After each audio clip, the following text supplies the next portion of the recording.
Nigeria, by extension, Africa, battles a growing youthful population, and with little or no meaningful engagement, lives a ticking time bomb on our hands. We are a blessed continent with great wealth, both in people and material. Our focus on ways remains driving conversations that affects us all. Topics in the news, social concerns, politics, leadership, governance, empowerment, resource management, conflict management, finance, SME sustainability, technological innovation, food security, health, education, brain drain, our well-being, citizenship, and much more. Our goal is to continuously drive these conversations, keep them burning at the table to effect a positive change, both for our nation and continent. Ways, what are you saying, has a secret ingredient that completes the conversation every single episode, and that ingredient is you. Our past conversations shaped our yesterday. To shape our tomorrow, we must keep talking. So, I want to hear you. Be a part of our live conversations Mondays through Fridays. And let's all have our say. In recent years, Nigeria has witnessed a troubling rise in medical tourism, with thousands of citizens, especially the political elite, seeking medical treatment abroad. From routine checkups to complex surgeries, destinations like the UK, India, Germany, and the United Arab Emirates have become preferred havens for healthcare services that ought to be available at home. This growing trend highlights not only the deepening crisis in Nigeria's healthcare system, but also the apparent lack of faith the country's leaders have in the institutions they are meant to build. It raises an urgent question. Can our politicians or can our political class, so reliant on foreign healthcare system, ever be trusted to fix healthcare in Nigeria? Or has the normalization of medical tourism eroded the incentive rather for genuine reforms? It's another episode on your favorite primetime show, Ways. My name is Osaiwa Mesale, and today we're exploring the issues of medical tourism and asking, can Nigerian leaders truly fix our healthcare system? Please remember, Ways is all about you. You are the wine Ways. So be a part of the conversation every single day. Add your voice to the discussion. You can also head onto our YouTube channel, that official Upgrade TV. Like, share, hit the subscribe button. Please contribute to the show by leaving us a comment on YouTube and share the links with your families and friends to also join the show. Thank you for doing that. All right, so when I open the phone lines, I'd love to hear your thoughts on this. But first, as always, let me allow you ponder on my quote for the day. It says, "Health is wealth, but we must be prepared to invest in it. If we do not take our health seriously, no amount of money or resources will help us when we fall sick." And this was from Dr. Osagie Ehanire. All right, so we'll delve into the conversation on medical tourism much later. But first, let me run off on a break. I'll come back with what I found as my news interest for the day. Stay with me.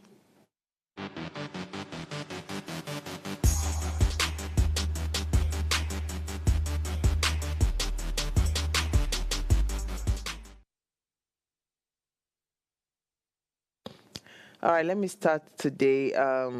Buhari laid to rest in Dara amid tears. The former president, Muhammadu Buhari, has been laid to rest amid tears and tributes. He was lowered into the grave around 6 p.m. today. And of course, the burial was held within the premises of his family compound. A solemn military reception was held at the graveside before the late president was... before his interment, right? His casket was draped in the Nigerian green and white colors. The solemn Islamic rites were also conducted in line with Muslim traditions, and where, of course, it was led by the chief imam of Daura.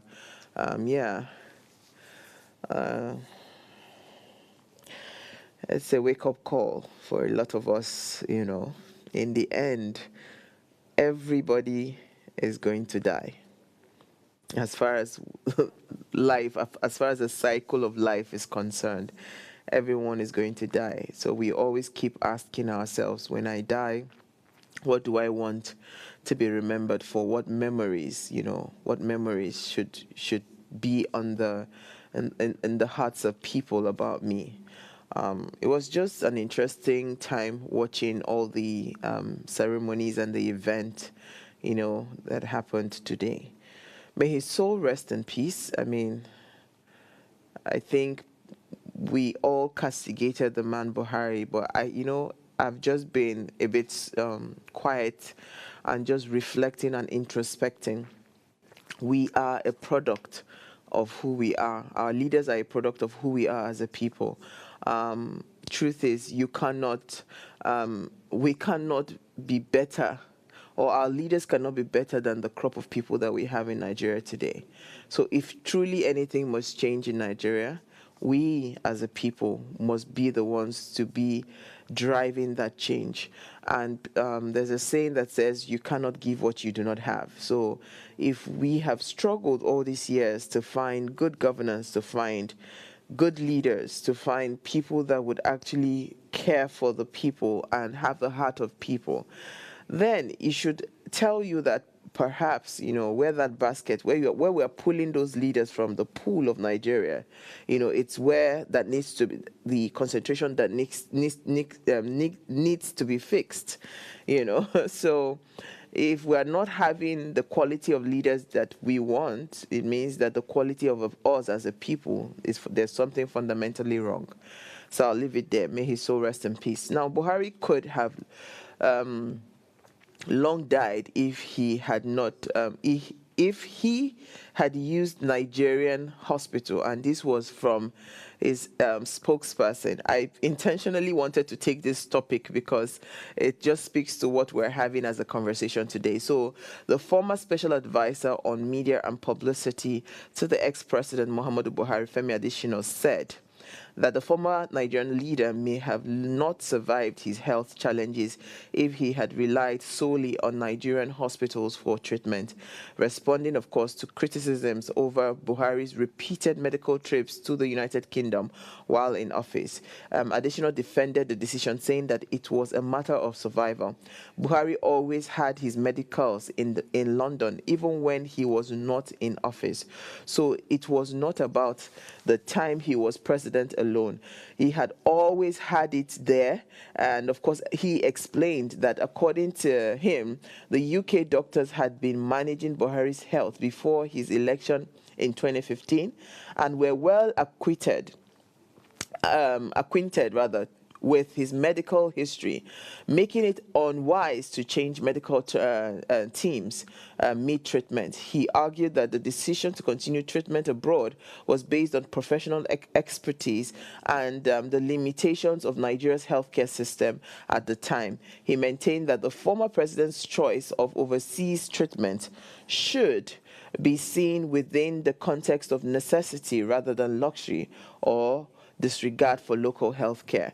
Well, additional, you're actually speaking the language of everybody, right? And this is what everybody kept on harping on, right? The more reason that you had a major health challenge that needed medical treatment abroad should have been the reason if you had only even concentrated on solving the challenges of healthcare in Nigeria. Maybe we'll not even be having this conversation today. I remember when Akpabio was governor in his state. I visited Akwa Ibom just once in my lifetime, and I was driven to the hospital that Akpabio built in Akwa Ibom, and it was breathtaking. Like the structure from outside. I didn't go inside. The structure from outside, you could tell that the vision behind that hospital was world class. But I mean, a simple headache and they fly abroad. So this is you're speaking the same thing that people are saying. It's not about the argument of whether he was receiving treatment abroad before he became president or no. That's not the argument. Why do you even need to have treatments abroad? There used to be a time in Nigeria where people used to fly into this country to get treatment. So why can we not fix our what's it called, our healthcare system in Nigeria? Especially knowing that most times when you even travel abroad, a lot of there's every likelihood that the doctors that would attend to you are Nigerian doctors. We have brilliant doctors all over the world, brilliant doctors that are Nigerian, right? They are from the Nigerian origin. So what is going on? Why can't we at least pick one sector? Fix healthcare in Nigeria. Why is it impossible? So you're speaking the same thing that everybody's asking. So, I mean, this is not an argument of whether it is you were using state funds or whatever. That's not the argument. The argument is, why do you even need to go abroad in the first place to go and receive treatment? All right, so I'll take the final story. PDP condemns Lagos local government polls, urges INEC to probe the LASEC, right? It says they called on the Independent National Electoral Commission to launch an investigation into the Lagos State Independent Electoral Commission, that's the LASEC, over allegations of electoral fraud and manipulation during the July 12, 2025 local government council elections. The chairman of the PDP Chairman Forum in the state, Adeboyega Adigbesan, right, said that the elections were a sham, and with all progressive Congress thugs invading polling units, snatching ballot boxes, and assaulting voters, while LASEC officials turned a blind eye or actively aided the attackers. He alleged widespread ballot box stuffing, pre-thumb printed ballot papers and doctored results sheets, which they claimed were intended to subvert the will of the people. He vowed not to recognize the fraudulent election or its so-called winners and pledged to challenge the outcome through available legal means, citing detailed evidence, eyewitness testimonies, video recordings, and official anomalies that, of course, happened during the... Do I need to put my voice inside this? I don't think so. I mean, elections in Nigeria, it will take the grace of God for us to be able to find confidence in the electoral process.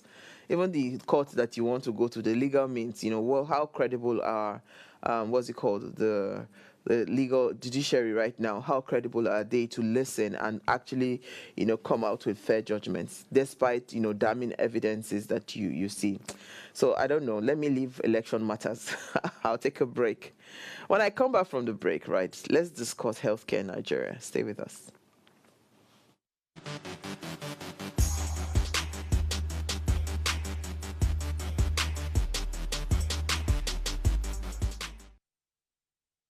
Life is made up of moments, some that fill us with joy, others that test our strength. Welcome to Heartlines.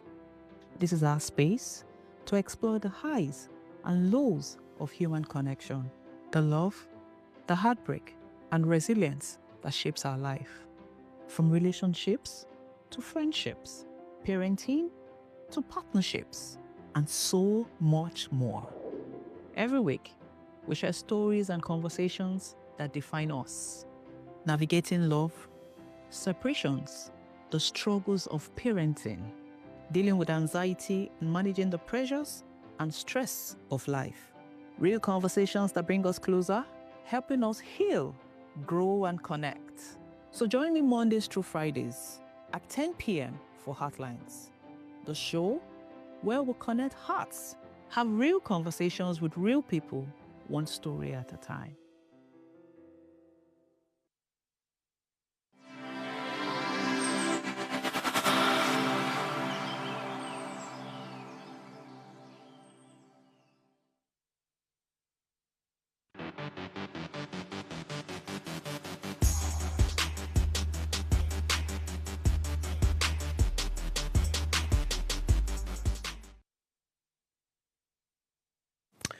The medical tourism trend has become increasingly common due to the lack of adequate healthcare infrastructure within our country here in Nigeria. Politicians and wealthy Nigerians often travel to the UK, the United States of America, India, and other countries for treatments that could theoretically be provided in Nigeria. Now, this practice highlights several systemic problems within the Nigerian healthcare system. Now, you know what? Let's just give a little bit of history, right? President Muhammadu Buhari, the late President Muhammadu Buhari, former President Muhammadu Buhari, between 2015 to 2023 was frequently absent due to health issues, spending a lot of time, in the UK, a total approximately 250 days in the UK and elsewhere for treatment. His longest continuous absence, of course, lasted 104 days in 2017, prompting critics to question Nigeria's lack of credible presidential healthcare system. Umaru Musa Yar'Adua, between 2007 to 2010, spent a total of 109 days in Saudi Arabia and Germany being treated for his own sickness, right? Pericarditis, I think that's the name. So his absence caused a constitutional crisis and a power vacuum. Our former president also, his wife, Stella Obasanjo, remember her case? She died in 2005 during an elective cosmetic surgery that she traveled all the way to Spain. A tragic example of, fatal medical tourism that happens. So if you look at the statistics in Nigeria, right, Nigeria reportedly loses over $1 billion annually to medical tourism. Money that could have strengthened, domestic healthcare in Nigeria. That's how much we lose when we go abroad for different medical treatments. Because healthcare is not cheap anywhere in the world. So even if you're traveling outside of the country, right, you will still spend that money. The only difference is that you're spending it and there are competent people that are able to, and not really the people, because it's not a people problem that we have. It's an infrastructural challenge that we have, because I've heard doctors say that it is so impossible to work in Nigeria because they don't even have either the right facilities, the right equipment and the gadgets. You're in the middle of a surgery and there's no power, there's power outage. All of those things, adds up to why we have a high medical tourism report. And now hearing that $1 billion is lost annually to medical tourism. That's some crazy number. Now, between 2015 and 2017, they said about 11.1 billion naira was allocated to the State House Clinic, more than double the entire budget of 16 teaching hospitals combined. Yet, presidents still opted to seek care abroad. Because, you see, I remember when that Aso Rock thing happened, the hospital, where they couldn't even find paracetamol. It's sometimes when we see these things, I don't know how our political elite, I don't know how you people expect us regular Nigerians to react to these things. How can you spend a total of 11.1 billion, right? 11.1 billion. Now, this is 16 teaching hospitals put together. Money that would have gone round to revamp 16 teaching hospitals was spent in one hospital. Yet, you are still not able to take treatment in that facility. Then what are we doing here? Because every time you see frequent medical trips by our leaders, right? And it signals to us citizens that local facilities are inadequate, reinforcing public mistrust in the system. How do you want us to approach this situation? How do you want regular Nigerians to approach this situation without raining insults, without cursing? How do you expect us as Nigerians to do that? And that is why, as I said, I would not be part of the people that would rain insult on the dead, but I understand the pain in the hearts of Nigerians. There was a picture I saw that was posted, Buhari side by side with another woman. I don't know if my director has that picture, where he was in a very, you can see a world-class hospital, and they put it that's the picture there. Now, this is healthcare in Nigeria. This is where he's receiving treatment. how do you expect the public not to have, an outburst of anger? How do we not get angry when we continue to see this?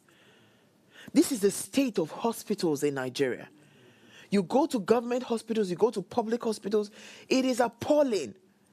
It is ridiculous. Like some people, I feel like if I go to these hospitals, I will even come back with the sickness that I did not go in there with.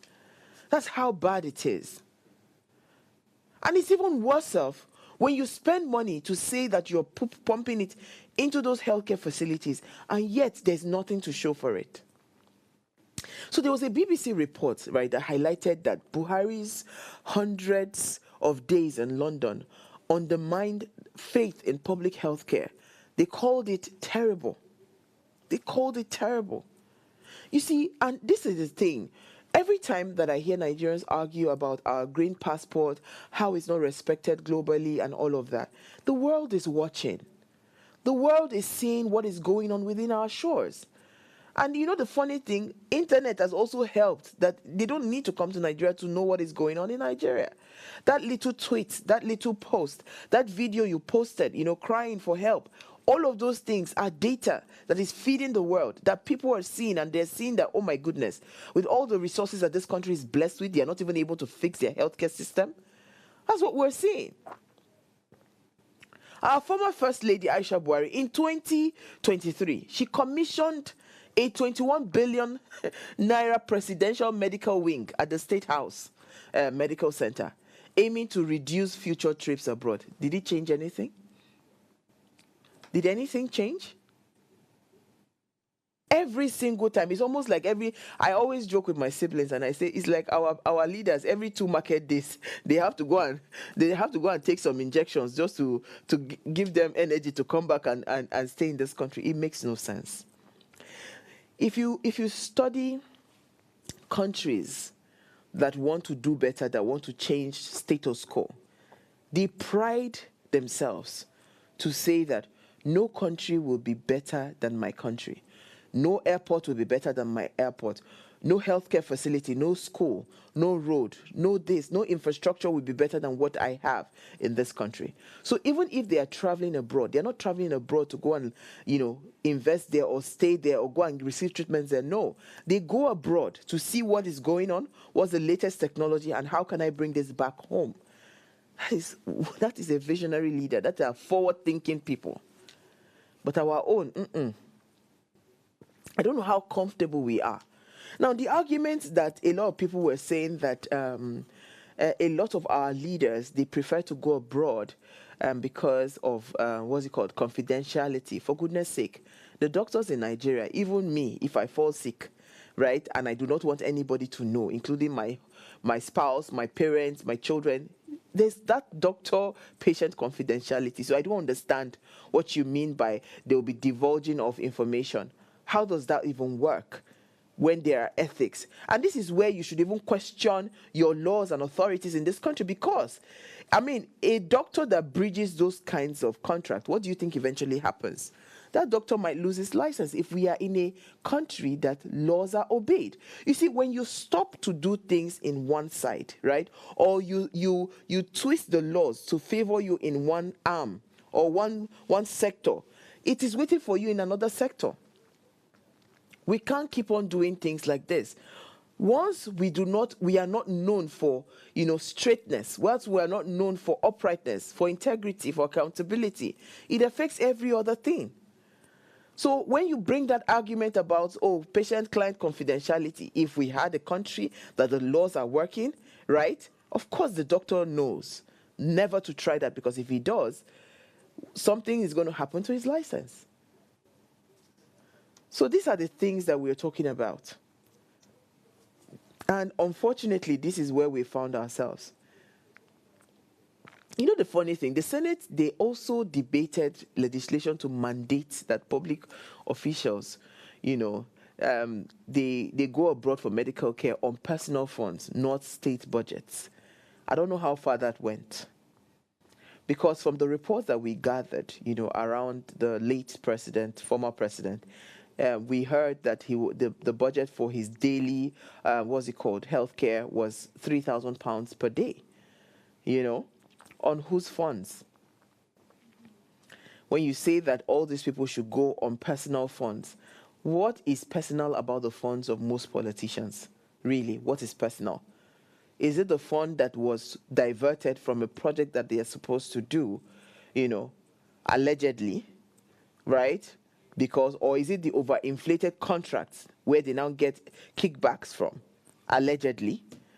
What is personal about that fund? Tell me what a politician does that gives him funds to be able to live the kind of lavish lifestyle that they have. Just tell me. Help me out. There's nothing. You can't find it. Right? So even our current president, Bola Ahmed Tinubu, according to the report, that he underwent a 90-day treatment in the UK for knee surgery in 2021 and has also made other medical visits overseas. There are rumors that some of the trips that he makes to France are what's called health checks. These are things that we see all the time. So I go back again to ask our politicians, what exactly is the goal? Are we even ready to fix healthcare in Nigeria? Because as it stands, it doesn't even look like there's any end in sight to this medical tourism that we are experiencing. Because despite major budget allocations to healthcare, for example, there was a 3.66 trillion, over 6 years, Nigeria still loses roughly 900 billion per year to medical tourism. So what are we saying? Medical tourism has become a significant issue in Nigeria, with thousands of citizens, including high-ranking politicians, right, and political figures seeking medical care abroad. That's what you see.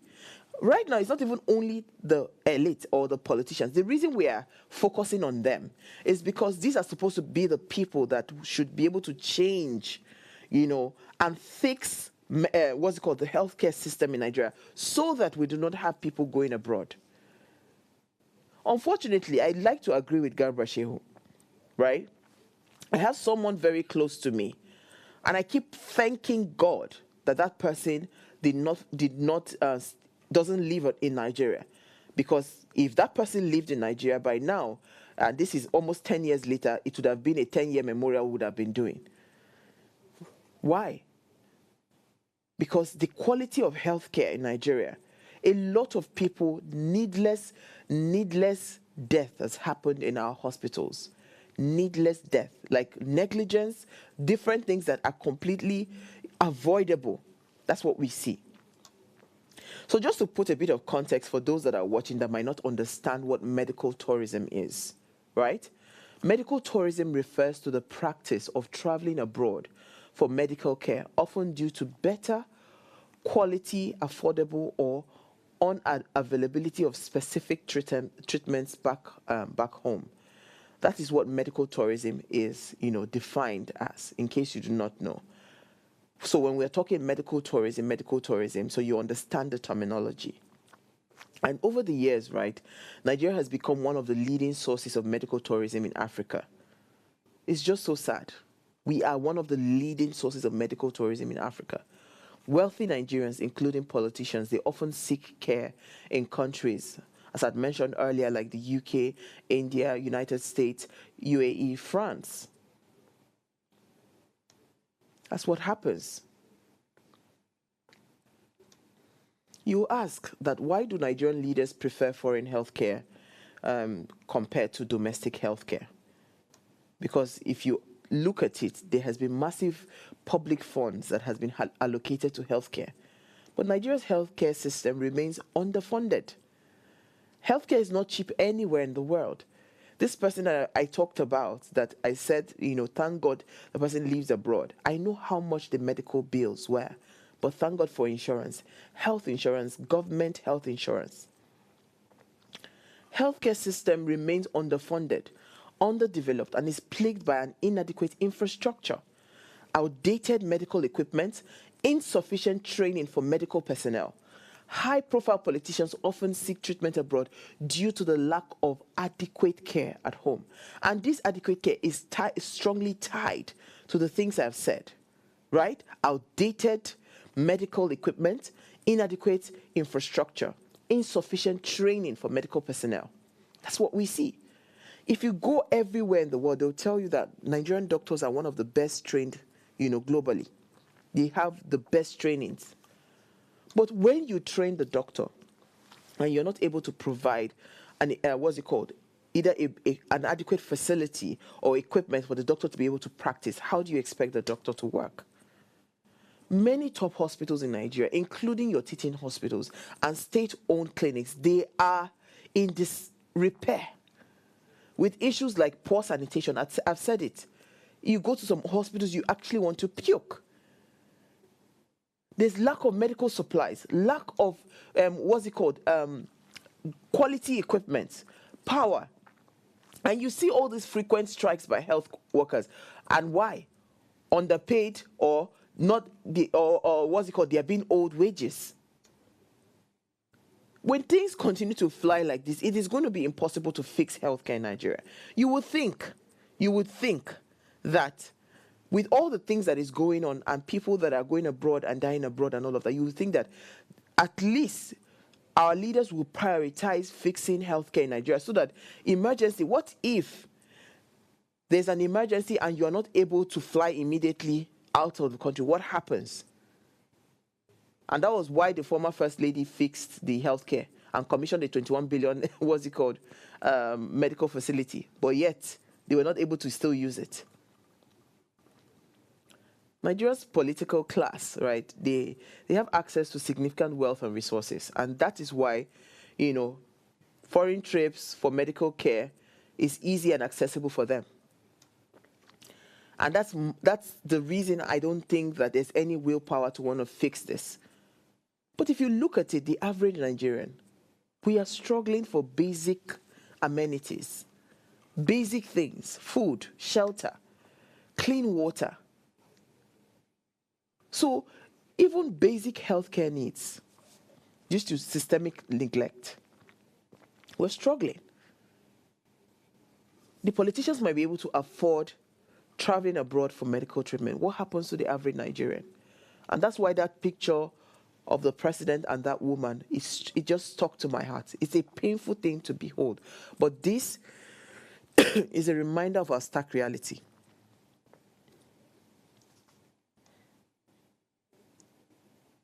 I always pray, I always say this prayer that God, please let me always be healthy and not have any reason to be in a hospital in Nigeria. And God has been faithful.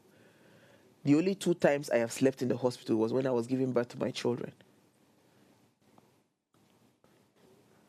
Because you're not even sure of what you're going to meet in our health facilities. The quality of healthcare in Nigeria. A lot of people have resulted. That's why you see the high rise of self-medication, the high rise of a lot of prayer points around healthcare in Nigeria. So if we were to look at the impact of political leaders traveling abroad for medical treatment, when political leaders, including our presidents, prefer foreign treatment, it sends a message to the public that they do not trust their own healthcare system. And they do not care. It erodes public confidence in local medical institutions and fuels the cycle of tourism. So any little thing that anybody has right now, they will gather their money and rather travel abroad. A lot of people that jackpot, it wasn't only about just getting better income. People that left Nigeria, most of them also, they've looked at it. Education, healthcare, quality life, right? Education, healthcare was also part of the main reason a lot of people left this country. And as long as our political elites continue to travel abroad, right, it continues to highlight the vast inequality in Nigerian healthcare sector. While they are receiving world-class care, most citizens must contend with overcrowded hospitals. They must contend with lack of access to essential services, poor health outcomes. People are dying daily in our hospitals in Nigeria because a lot of our hospitals have become death traps.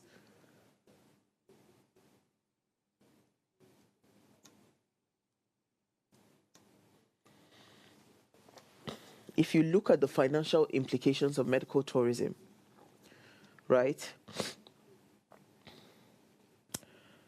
A 2019 report indicated that Nigeria's medical tourism, medical tourists, as I said earlier, they spent over 1 billion. Just picture that money pumped into our healthcare system in Nigeria. There's a lot to learn from this death. Beyond just us saying that, oh, we are mourning the death of a leader, we must go back to the drawing board. We must reflect on our realities. We must tell ourselves the truth as Nigerians. Are we truly ready to transform healthcare in this country? If the answer is yes, then there has to be an intentional effort. And you know what? There has to be priority and it will reflect in the budget. Let's go on a break. When we come back from that break, we'll continue the conversation and open the phone line. Stay with us.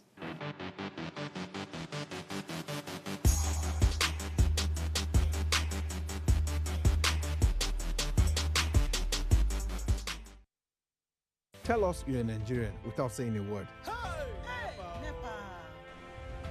Energy security is one of the most pressing issues for many developing countries like Nigeria. And if there's going to be any meaningful progress, addressing our energy issues is non-negotiable. I need to see light for my house. Make them do something. Band A is expensive. I literally have to turn off all my appliances just to reduce costs. We need light. Introducing the Energy Outlook, your go-to show for everything energy. Every week, we'll bring you the latest insights, innovation, and in-depth analysis of Nigeria's energy sector. From policy discussions to regulatory insights, we will analyze the key decisions influencing growth and sustainability in the energy sector. We'll bring you the human stories behind the headlines, giving you a personal perspective on the broader energy challenges. Join me every Friday at 6 p.m. for the Energy Outlook, your guide to the future of energy, where energy means business.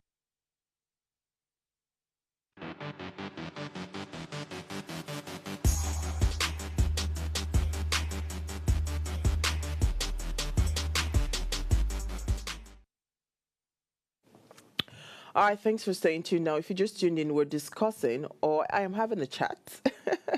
It's a solo show today on medical tourism, and I'm asking, can Nigerian leaders truly fix healthcare in Nigeria? Is it possible? Let's hear what you have to say. Remember, you can join the conversation. Send us an SMS or WhatsApp to 081-803-84663. You can also call us. The numbers to call 07025007749 or 07014242420. Let's hear what you have to say. So I would say that as medical tourism continues to surge in Nigeria, a glaring symptom of countries' ailing healthcare system. Of course, the question will continue to arise if our political class, who are members of these frequent treatment abroad, can they effectively change, effectively reform the very system that they often bypass?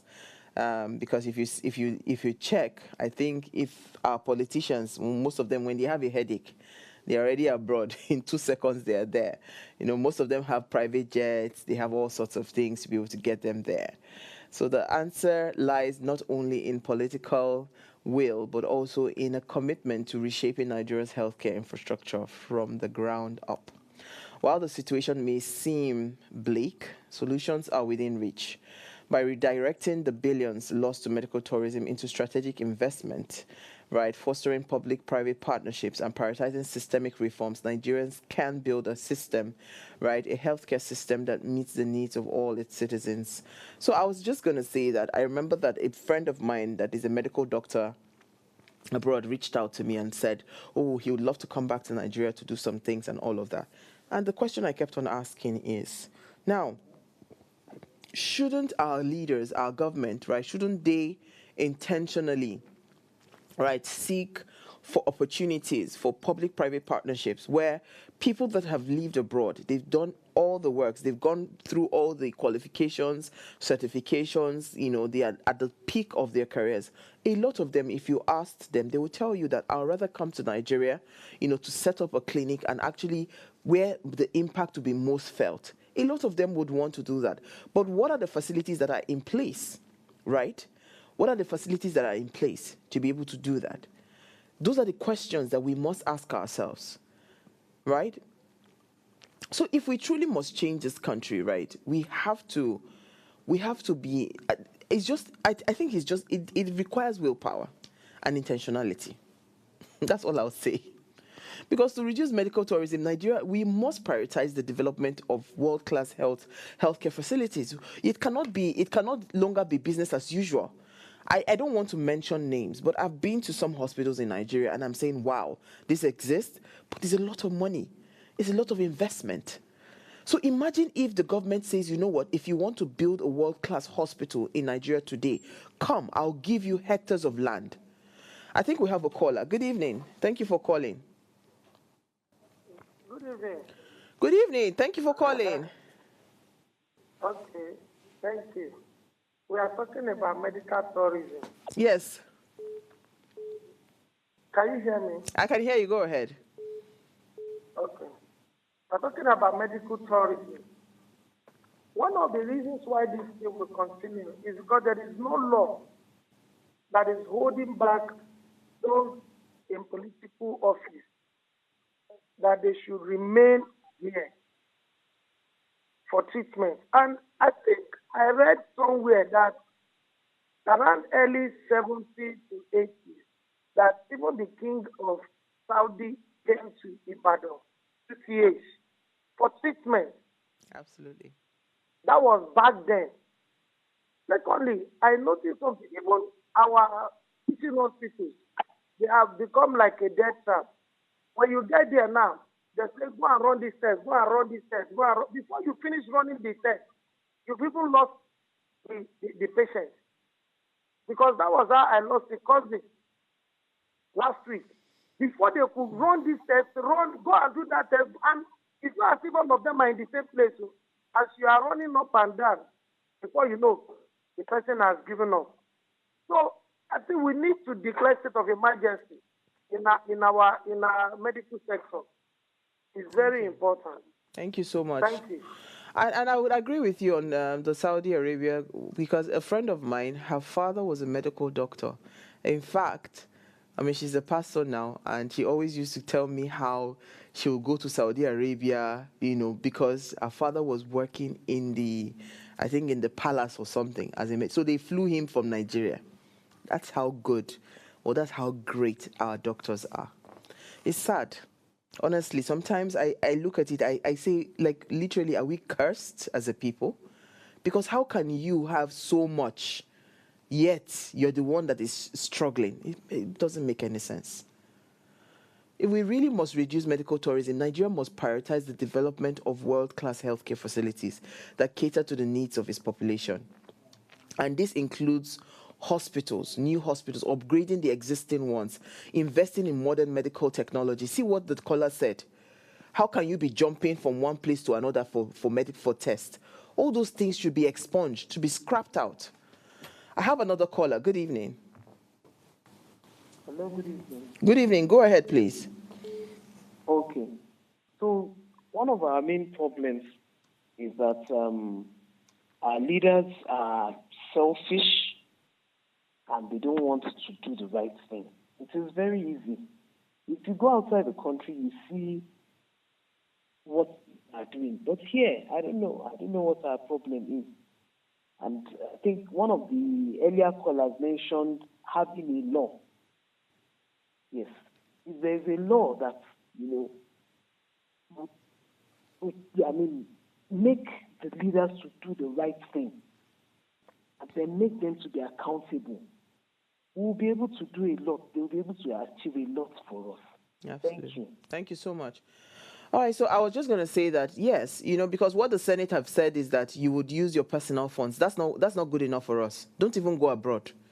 Don't go abroad. If you want to serve in government, any government official, whether you are at any level, right, be it elected, selected, whatever, anybody within you must work, you must use public facilities, educational facilities, healthcare facilities, and let's see if these things will not change. It doesn't make any sense because Nigeria is facing a significant brain drain in our health sector. Look at how many doctors that have left. A lot of qualified doctors and nurses, they are seeking better opportunities abroad. It's not because they just want to go, right? It is because of the structure that is there. Because abroad they have better incentives, competitive salaries, improved working conditions, professional development opportunities for them. And that could help, to retain talent anywhere in the world. Have you seen a doctor that you put in a world-class facility? It's like bread and butter for the doctor. The doctor is high, is excited that, oh my God, this is what I'm working with. That is what our doctors, when they live here, that is what they see abroad. And some of them, they cry, because I've spoken to a few doctors that are my friends. They just weep whenever they remember what people have to go through in Nigeria. My friend was telling me that a lot of death that has happened could have been avoided. Does it make any sense? And like the caller said, Nigerian government, they can pass those laws to limit the ability of politicians and top government officials to seek medical treatment abroad. This is not even about public funding. No, completely scrap it. Not your personal fund, not public fund. Do not go. If you want to stay in Nigeria, everything will be done in Nigeria here. And see if things will not change. If the government or if the president right now today says it is Igbobi that he wants to be using, that hospital becomes world class automatically. That's what will happen.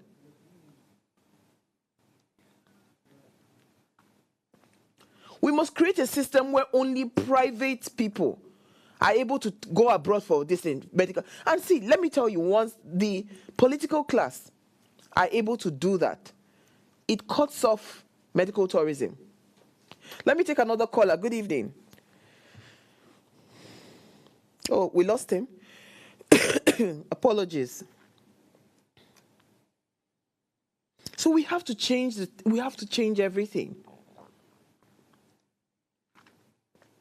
And I've said it that there's a huge role that the private sector can play to develop healthcare in Nigeria. But you see, the collaborative effort that we need government to be serious.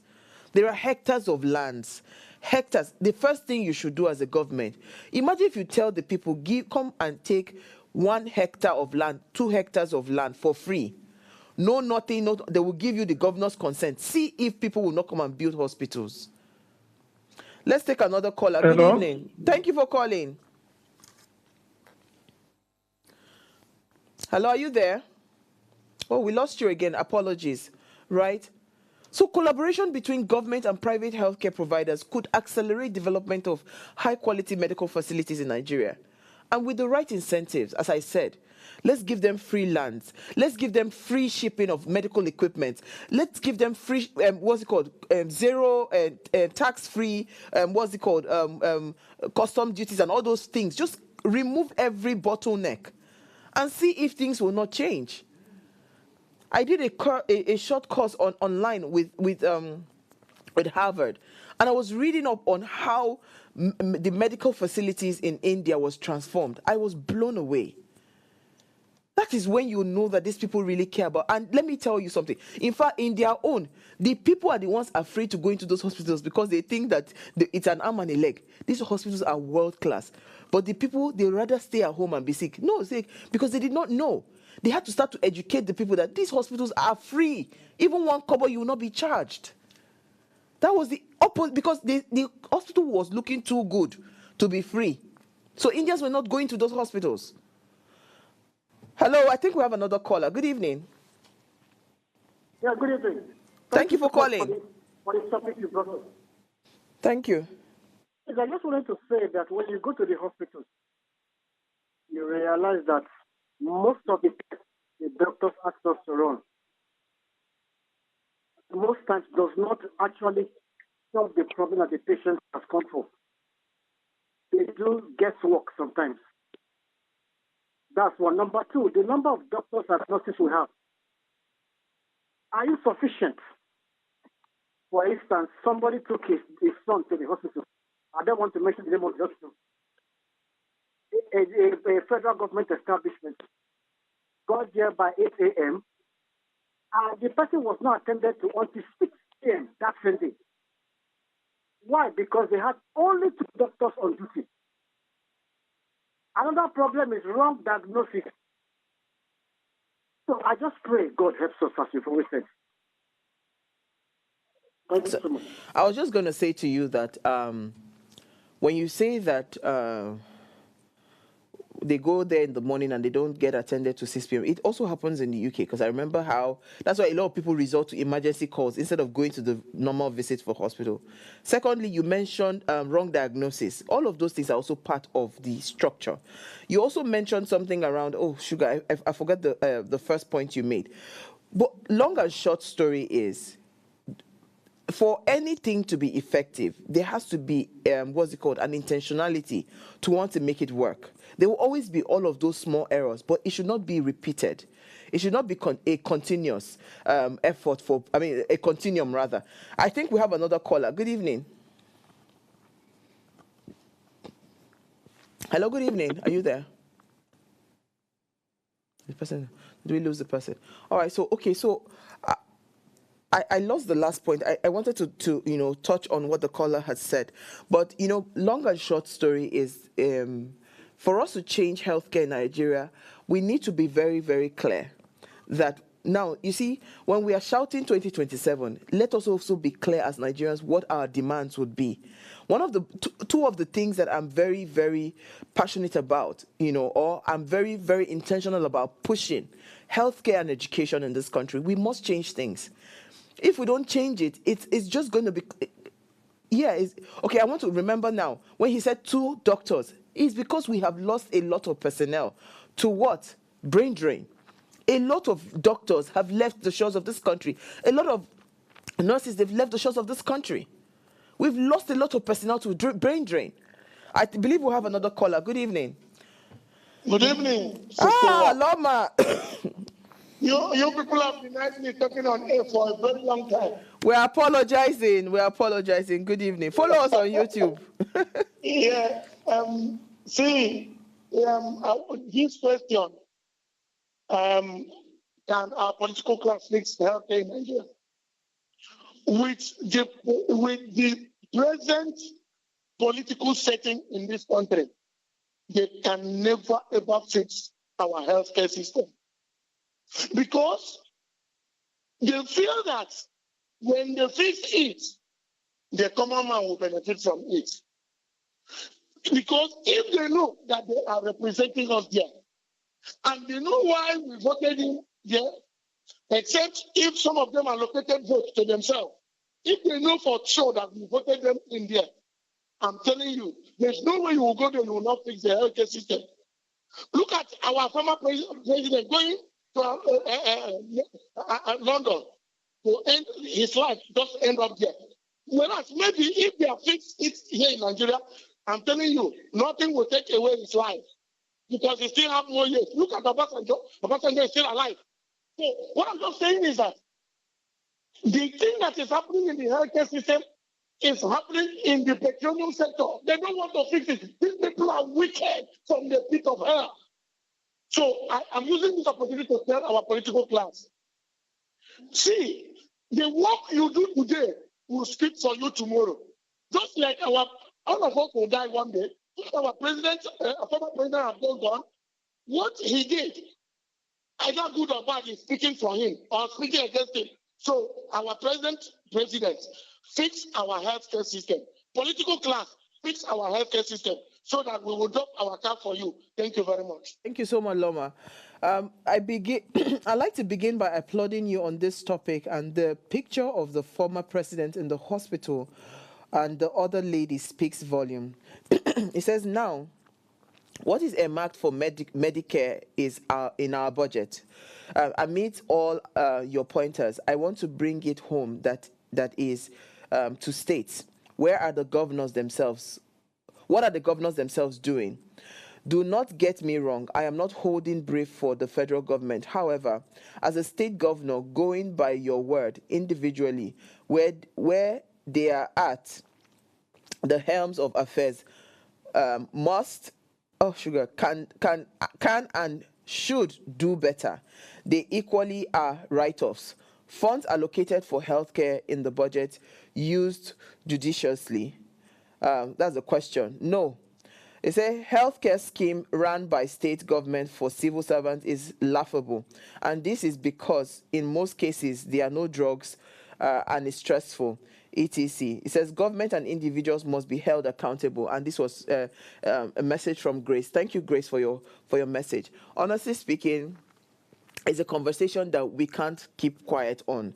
You see, whilst everybody was talking about, the buried death, blah, blah, blah, in the foreign hospital, I kept on thinking in my head, would Mandela ever have been comfortable being admitted in a foreign hospital? See, leadership is a lot of sacrifice. Leadership requires sacrifice, and sometimes that sacrifice would be at even the detriment of your own life.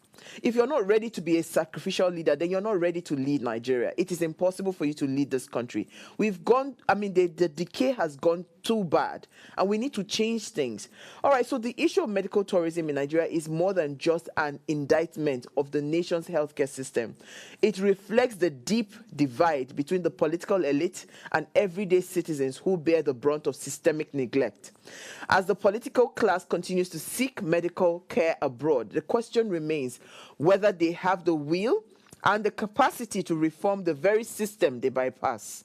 Those are the questions we need to ask. While the challenges are significant, the solutions are within reach. The government must prioritize healthcare as a matter of national urgency, redirecting resources currently spent on foreign treatments towards strengthening local infrastructure, improving medical education, and incentivizing both public and private investment in the sector. The real change for real change to occur, the political class must lead by example. You must stop going abroad, and this means committing to the reforms that benefit the entire population, not just the wealthy elite, and ensuring that local healthcare options are very, very viable alternatives to foreign healthcare.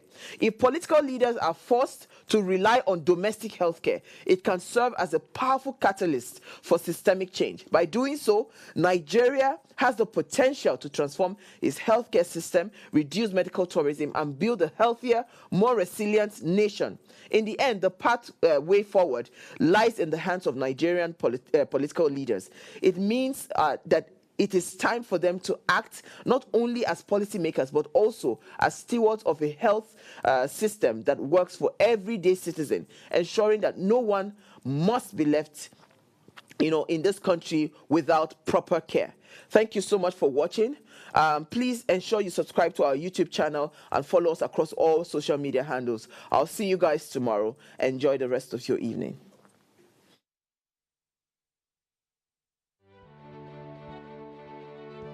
Nigeria, by extension Africa, battles a growing youthful population, and with little or no meaningful engagement, lives a ticking time bomb on our hands.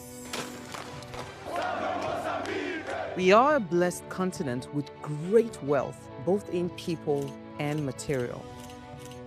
Our focus on ways remains driving conversations that affects us all.